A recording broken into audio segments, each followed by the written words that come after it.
Vámonos con nuestro primer ejercicio.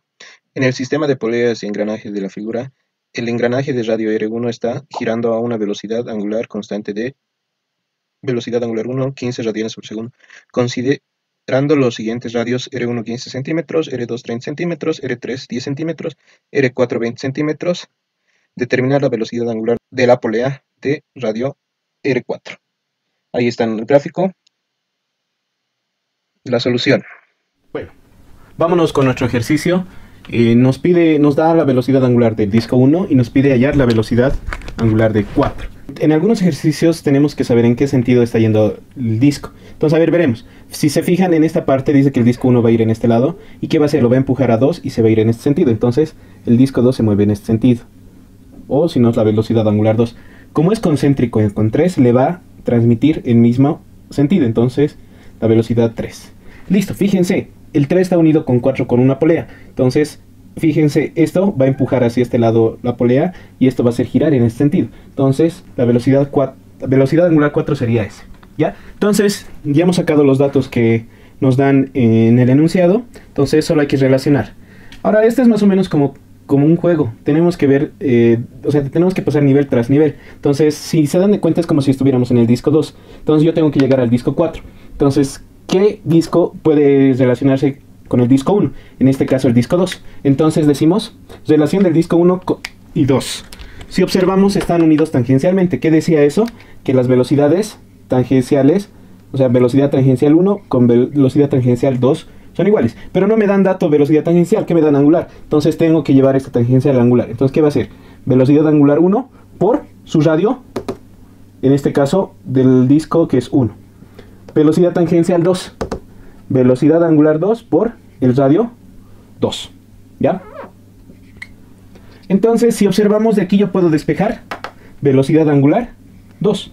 El R2 va a ir a dividir. Entonces voy a tener velocidad angular R1 sobre R2.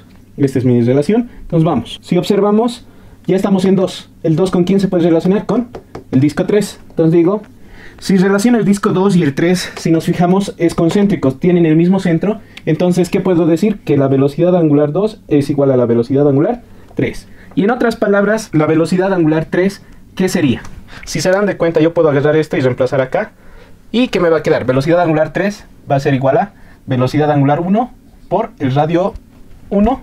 Todo esto sobre el radio 2. Listo, ya está, ya nos estamos acercando. Si observamos, el disco 3 con el disco 4 se están uniendo con una polea. Entonces, ¿qué nos dice? Entonces, ahí vamos a relacionar el disco 3 y el disco 4. Como están unidos con una polea, entonces dice que las velocidades tangenciales son iguales. Pero yo no tengo velocidad tangencial, tengo angular. Entonces saco la relación de tangencial con angular, que sería velocidad angular por su radio, en este caso 3, velocidad angular 4 por el radio 4. Si observamos, yo puedo agarrar y reemplazar aquí mi velocidad angular 3. Entonces, ¿qué voy a tener? Velocidad angular 1 por el radio 1 por el radio 3, todo esto sobre el radio 2 es igual a velocidad angular 4 por el radio 4. Si observamos, tengo ya todo el dato, solo es que es despejar la velocidad angular 4. ¿Qué me va a quedar? Velocidad angular 1, radio 3 sobre radio 2 por R4. Listo. Hay que reemplazar. No se olviden que siempre que tenemos que tratar de que todo esté en un mismo sistema, podemos llevarlo los radios a metros, ¿ya? Pero un poquito, si observamos, a ver, esto ya es cuestión de práctica nomás. Lo puedo llevar todo a metros, como he dicho.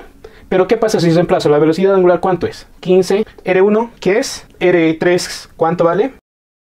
R2 y R4. ¿Por qué les he dicho que en este caso no es tan necesario llevar todo un mismo sistema? Porque si se fijan, este centímetro se puede ir con este centímetro con este centímetro. Entonces aquí es muy importante el análisis dimensional, que yo creo que ya ustedes están capos en esa parte. Entonces, metiendo todo esto a la calculadora, la velocidad angular nos da 3,75. ¿Qué unidades? Radianes sobre segundos. Entonces, esto es la velocidad angular 4. Bueno, entonces este ejercicio es movimiento circular uniforme. Entonces, en nuestro siguiente video va a ser un movimiento rectilíneo uniforme variado. Así que no se lo pierdan.